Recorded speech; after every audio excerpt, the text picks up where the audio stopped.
Assalomu hurmatli mijozlar. Hurmatli prezidentimiz tomonidan 3 tajriba asosida bank rahbarlari o'z mijozlari bilan uchrashib, ulardagi mavjud muammosini hal qilish orqali yangi ish o'rinlarining ochilishi, tadbirkorlik faoliyatida bo'layotgan bank bilan bog'liq to'siqlarni, masalalarni hal qilish orqali topshiriq bo'lib o'tgan. Sizlar bilan hozirda shu munosabat bilan uchrashib turibmiz. Bugungi kunda bankimizda tadbirkorlar uchun bir qancha kredit mahsulotlari bor. Bulardan birincisi Hokimlardan tavsiyasi bilan bankadan oliy tadbirkorlik dastur doirasidagi kredit.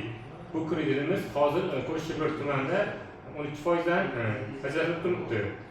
Keyin yana biznesga birinchi qadam kreditimiz bor. Bu 30 milliongacha 3 oy imtiyozli davr bilan 2 yil muddatda 27% dan beriladi. Keyin moliya ommabop inklyuziv kreditimiz bor.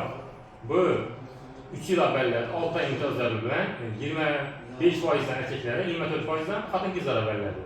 Bu kredit olish uchun avval oilaviy tadbirkorlikdan yaqqan bo'lishi kerak. Keyin moliyaviy ko'mak kreditimiz bor. Bu zalogli kreditimiz.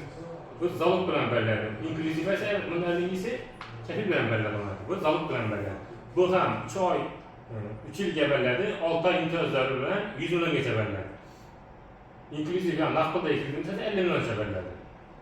Keyin kichik biznesni uzluksiz qo'llab-quvvatlash krediti bor. PK 312-sonli qaror bilan bu kredit 100 milliongacha fond kafilligi bilan undan ortig'i garov qo'yilishi kerak bo'ladi. Bu 20% ga 3 yil imtiyozlari bilan 6 yil muddatga beriladi. Shu kreditlarimiz sog' va kapital. Asab bo'lmasa, uchrashamiz.